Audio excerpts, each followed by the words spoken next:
This is Sway. Sway. Sway. Sway. In the morning. In the morning. In the morning. Shake your body.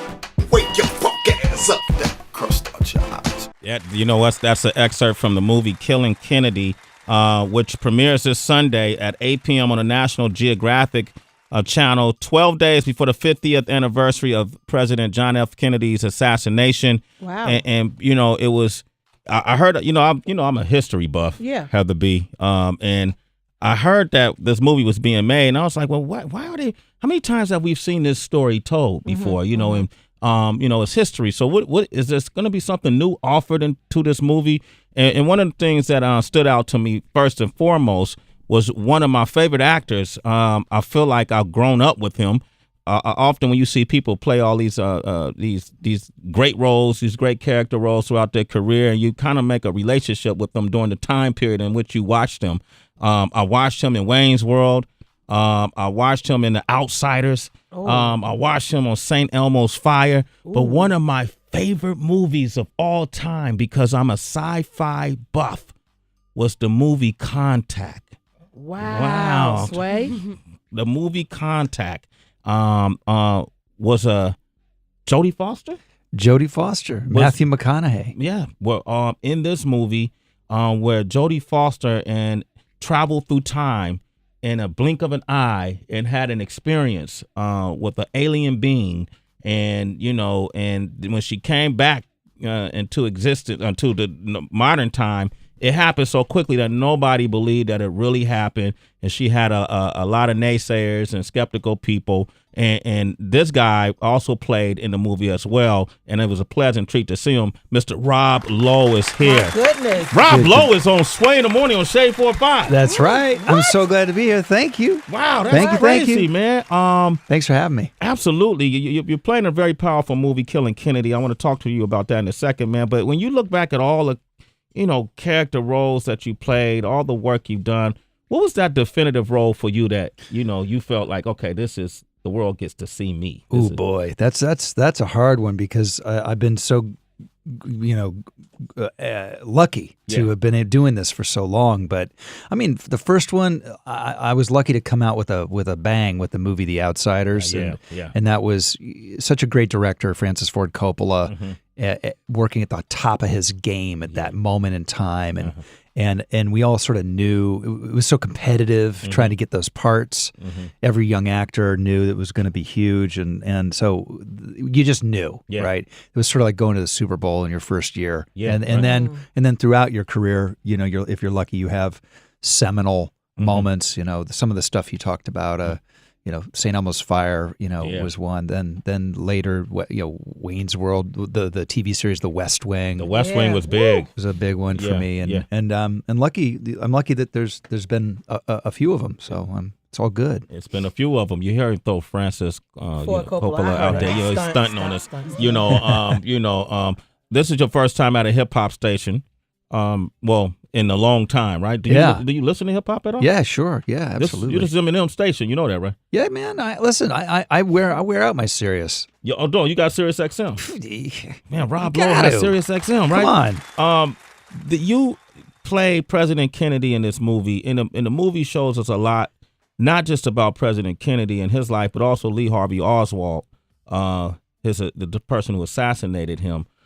You look identical to John F. Kennedy. It's almost eerie to watch it, Thanks. Thank you. We worked really hard on that. There's a lot of trickery going on, but it's subtle enough that I don't think people see what we're doing. I'm not wearing any prosthetics, but I'm doing some stuff with my hair, and I'm doing some stuff with my teeth, and I've got a couple of like implants you can take in and out. So it's very, very subtle. But I was actually some pretty significant stuff that this amazing makeup and hair team came up with to transform me, but it's subtle. It's an honest movie.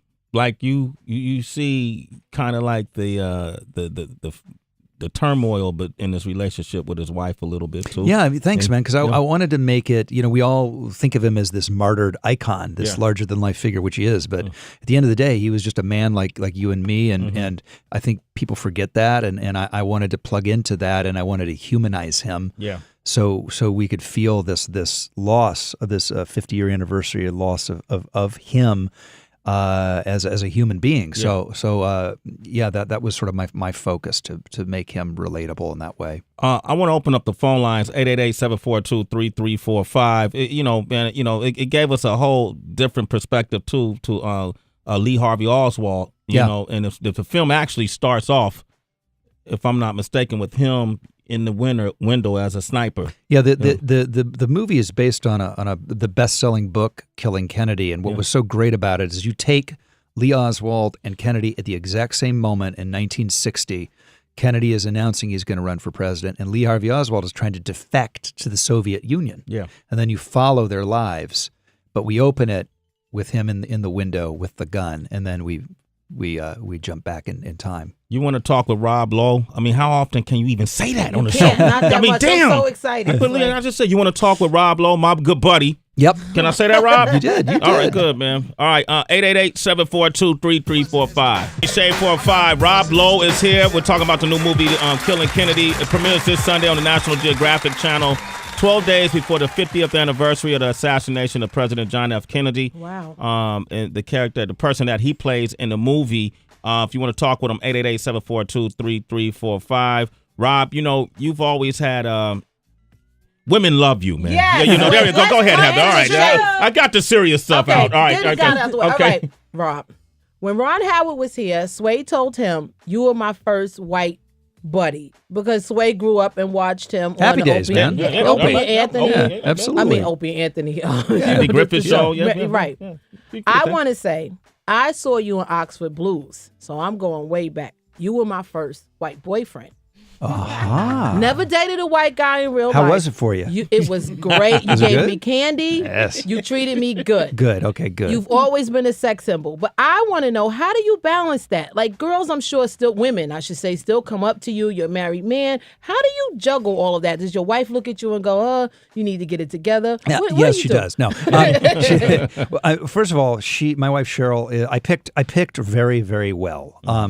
She knows who I am and what I'm about, and she knows, that sort of stuff is going to be around all the time because of what I do and the world that we live in. And she's not a jealous person in that way, so that's good. But she's protective and has my back and all of that. But listen, it's hard, man. It's this life for all of us is you just got to do the best you can do. Any right? You know what I'm saying? Yeah, no, Rob, I feel you, man. Wink. A pound on that one, brother. Go ahead.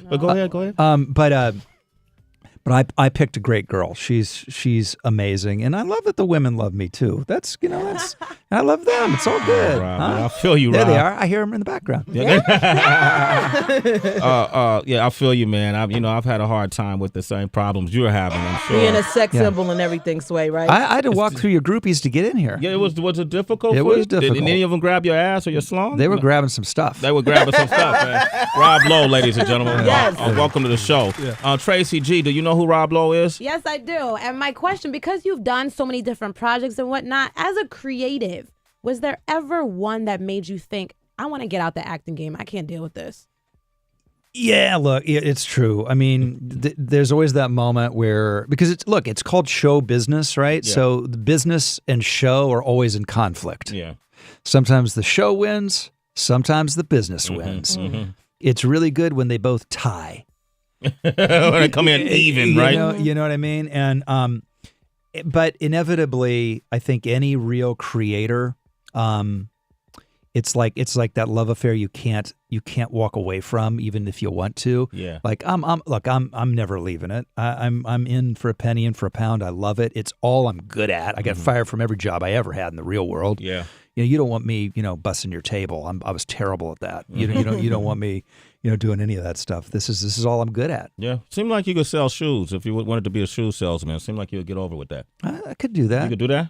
I'd develop a foot fetish probably. Oh, okay. I thought you said you had one. So what's next then? I mean, we got Killing Kennedy, but are you taking on any other TV series? I am.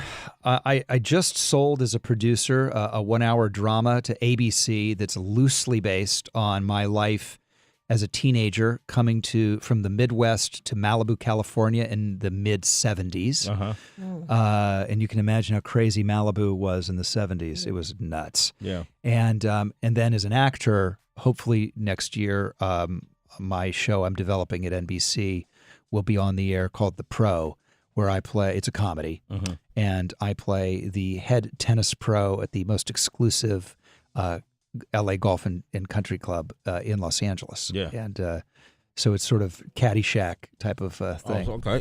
Do you, real quick, I mean, a lot of actors come in here, we ask them how do they choose their roles, and they said we just choose to work. Right. It doesn't matter what the role is. An actor is an actor. Is that true to you? It is sometimes. I mean, it's a little bit. I mean, you try to choose the best of what is out there and what's available to you, and sometimes if you're fortunate enough, you can choose to sit it out until something interests you. Mm-hmm. So I've been in both places in my career, depending on what's going on. But to me, I don't get caught up in, well, it's television or it's movies or, it's HBO or it's Nat Geo or it's Lifetime. I'll work wherever the part is really good. Yeah. And then I try to work with great people. And I got to say, Nat Geo, these guys are stepping it up. Yeah, I mean, like this is that. good. This thing's going to be really a big deal for them, and they've been amazing partners. But a year ago, they weren't even making things like this. Yeah. I mean, the world is changing, as you guys know. You're in media every day. Yeah. I mean, great stuff you can find anywhere now, and that's really exciting. Rob Lowe, ladies and gentlemen. Rob, man, I want to thank you for coming by, man. Thank you. Man, and promise me when you come back in town, you come back and talk with us. Yeah, no, for sure. All right? I now that I know where you guys are, when I'm walking down this hallway, I'm coming in here. Come check it out, bro. Check it All out. right. Rob Lowe, ladies and gentlemen. Thank you. It's Sway in the morning, only on Shea 45.